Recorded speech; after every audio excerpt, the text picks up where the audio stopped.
हमारे साथ मौजूद हैं बैनुल अक़वामी अमूर के माहिर मंसूर जाफ़र साहब।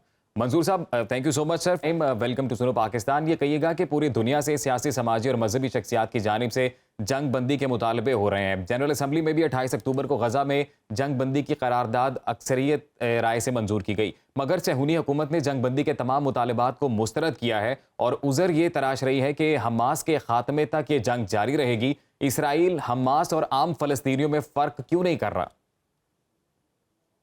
बहुत शुक्रिया जी। मैं समझता हूँ इसका यही वाहमा जो है उसका ये सबसे बड़ी शिकस्त है कि वो फ़लस्तीनी और हमास जो है उनको दो डिफरेंट चीज़ें समझ रहा है। इस वक्त जो गज़ा के अंदर लोग रह रहे हैं उन्होंने इसी हमास को जो है अपने वोट और अपने मैंडेट जो है उससे नवाज रखा है और इसी वजह से वो पिछले 15 साल से इस गज़ा की पट्टी को अपने वसाइल, अपने रिसोर्सेज के ज़रिए जो है वो मैनेज कर रहे थे। हालाँकि इंटेग्रली ये फ़लस्तीनी नेशनल अथॉरिटी की ज़िम्मेदारी बनती है जिसके सदर महमूद अब्बास, और महमूद अब्बास साहब अपनी उस ज़िम्मेदारी को सिर्फ़ और सिर्फ़ ग़र्ब उर्दन तक जो है वो निभा रहे थे।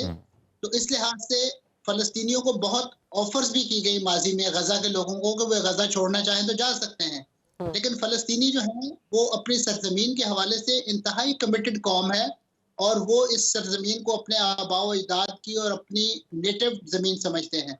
और उसके अलावा वो जिस मुक़द्दस मिशन यानी क़िबला अव्वल की यहूदी कब्ज़े से आज़ादी की जद्दोजहद कर रहे हैं, वो समझते हैं कि इस सरज़मीन में किसी भी किस्म की अफ़रात-ओ-तफ़रीद का किसी को कोई इख्तियार नहीं है। ख़ास तौर पे क़िबला अव्वल की सरज़मीन और बिलख़ुसूस उनकी अपनी जो ज़मीन जहाँ पे वो सदियों से आबाद हैं।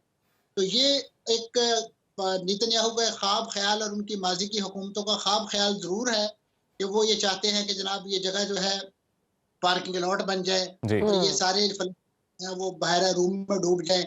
तो ये आज की बात नहीं है, माज़ी की तमाम हुकूमतें, माज़ी के तमाम उनके लीडर जो हैं, वो यही ख़्वाब देखते हुए जहन्नम रसीद हो चुके हैं और नेतन्याहू का अंजाम भी जल्द उसी तरीके से होने वाला है। मंसूर साहब, तो इस इसराइल और लिहाज हमास के दरमियान जंगबंदी की कोशिशें की जा रही हैं। क्या आइंदा दिनों में जंगबंदी आपको होती हुई नज़र आ रही है? क्योंकि अगर बरतानवी वज़ीर की बात की जाए तो उन्होंने भी ये दावा किया है कि हम कोशिशें कर रहे हैं कि ये तमाम जो जंग है इसको ख़त्म किया जाए और इसमें अमन की सूरत पैदा की जाए। संजीदा नज़र आ रहे हैं आपको इस मामले में? जी, अभी जो आज अक़वाम मुत्तहिदा की जो सिक्योरिटी काउंसिल का इजलास यूनाइटेड अरब एमिरेट्स की अपील पे बुलाया गया है। जी।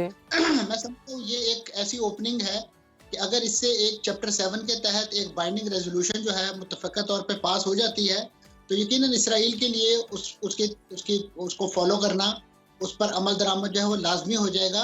क्योंकि इससे पहले जो यूएन जनरल असेंबली की करारदाद थी, यकीनन बड़ी अक्सरियत 120 मुल्कों ने उसके हक में वोट दिया, लेकिन वो कानूनी तौर पे एक बाइंडिंग करारदाद नहीं होती।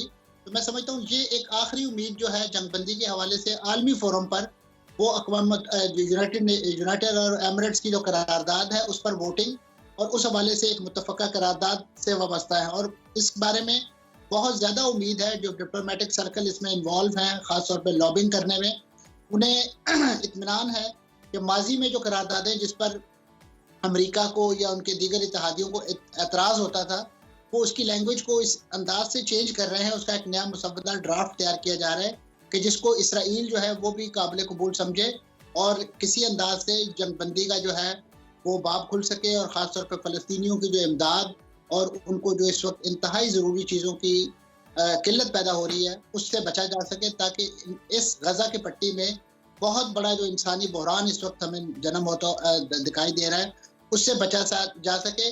वगरना तमाम के तमाम आलमी इदारे बशमूल मुस्लिम दुनिया ये तारीख के एक ऐसे कटघरे में खड़े होंगे कि जिसका जवाब इनके पास कोई नहीं होगा और आने वाली नस्लें जो हैं और ख़ास तौर पर फ़लस्तीनियों की आने वाली नस्लें जो हैं इन्हें कभी माफ़ नहीं करेंगी।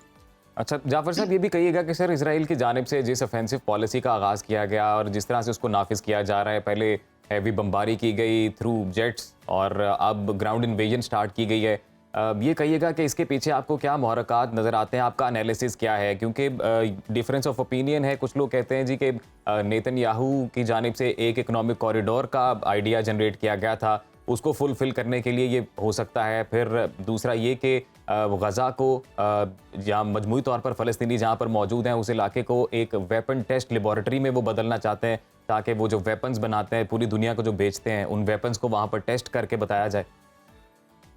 देखिए जी, ये जो बात आप कह रहे हैं, इसके बारे में तो एक किताब अभी हाल ही में शाया हुई है। उसका यही नाम है कि द पैलेस्टाइन द लेबोरेटरी के नाम से, और उसमें यही वेपन टेस्ट किए जा रहे हैं और बाकायदा फुटेजेस और इस नौइयत के टेस्टिंग की उन्होंने फुटेजेस बना के मुख्तलिफ असला फैक्ट्रियों ने जो है वो मार्केट की है, ताकि वो अपने क्लाइंट्स जो हैं, और मैं यहाँ पे बड़े दुख से ये बात कह रहा हूँ कि उसके क्लाइंट कोई और नहीं है, हमारी यही अरब रिजीम्स हैं, हमारे हमसाया ममालिक हैं, जिन्होंने बहुत बड़े बड़े जो हैं उनसे यानी हथियार ले रखे हैं, मोहलिक हथियार ले रखे हैं, लेकिन वो मोहलिक हथियार जो है वो फ़लस्तीनियों के या किसी ऐसे कॉज के दफा में इस्तेमाल नहीं हो रहे कि जो मैं समझता हूँ उसकी कीमत हो सके।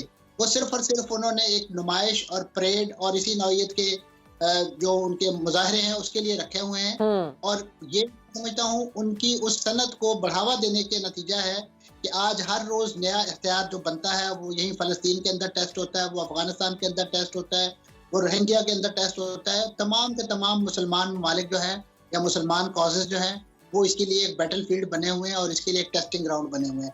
अब मैं समझता हूँ जो दुनिया बेदार हो रही है, और ख़ास तौर पर मगरब में हमें जो असला साज फैक्ट्रियाँ हैं उनके सामने जो लोग मुजाहरा करते नजर आ रहे हैं और अपने अवाम से, ख़ास तौर पे अपने हुकूमतों से वो ये मुतालबा कर रहे हैं कि इन असला फैक्ट्रियों को बंद किया जाए, क्योंकि इनसे जो तैयार होने वाला असला है वो इंसानियत और मजलूम अवाम जो है उनके खिलाफ इस्तेमाल है। मैं समझता हूँ ये एक ऐसी पॉजिटिव डेवलपमेंट है इस जंग के नतीजे में जो हमें सामने देखने में आई है, कि इसके नतीजे में मैं समझता हूँ तमाम दुनिया को, खासतौर पर ये जो मोहलिक हसला तैयार हो रहा है, इसके बारे में सोचना चाहिए कि हमने किस हद तक, बल्कि इसके बारे में नए कवानीन बनने चाहिए कि किस हद तक इसे नए कवानीन बनने चाहिए। मंसूर साहब, फ़लस्तीनी शहरियों और बच्चों के कत्लेआम पर सेहूनी रासत के अंदर से आवाज़ें उठना शुरू हो गई हैं।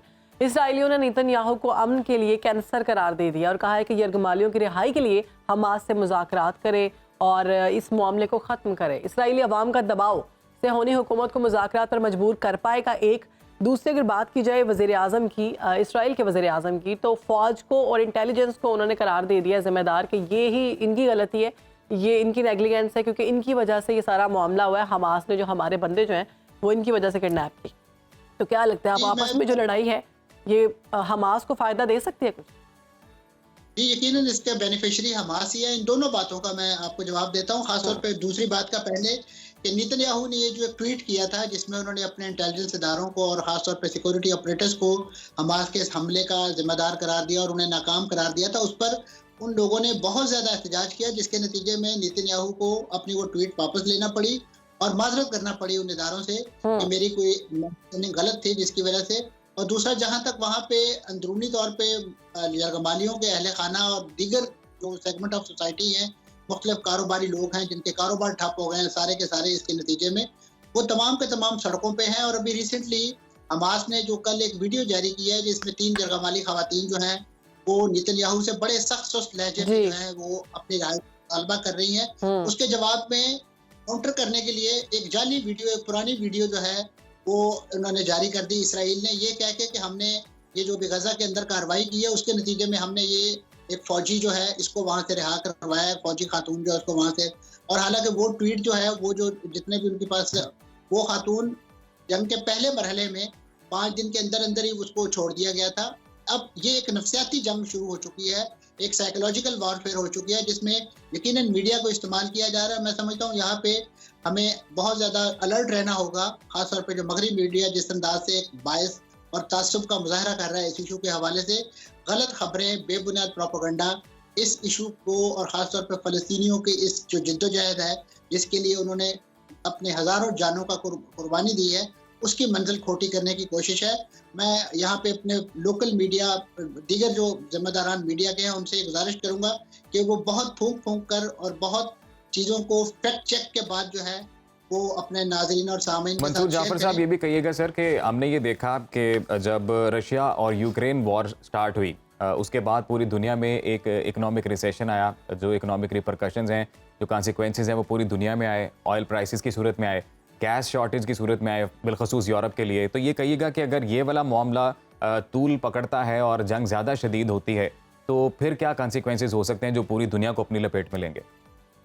देखिए जी, पूरी दुनिया तो यकीनन इसकी लपेट में आ गई है। इस पे IMF की जो सदर हैं वो अपनी वार्निंग दे चुकी हैं। खुद इसराइल की अपनी इकोनॉमी जो है जिसके बारे में बड़ा बूम का चर्चा किया जाता था, वो खुद इस वक्त शैम्बल में है।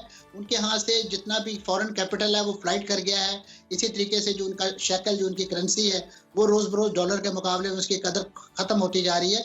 ये तमाम जो चीजें हैं यकीनन एक लॉन्ग टर्म जो है बहुत बड़ा चैलेंज है, खासतौर पे खित्ते के ममालिक के लिए जिनकी इकोनॉमी अरब दुनिया की, खासतौर पे मिस्र की, उर्दन की ऑलरेडी वो जिसे कहना चाहिए टके टोकरी हुई है। तो वो तमाम लोग इस बारे में परेशान हैं कि हम किस अंदाज से सारी चीज़ों को मैनेज करेंगे, और इसीलिए अब जंग बंदी के हवाले से या इस जो जंग का अलाव है इसको बुझाने के हवाले से अपनी एफर्ट जो है वो तेज़ करते हुए दिखाई दे रहे हैं।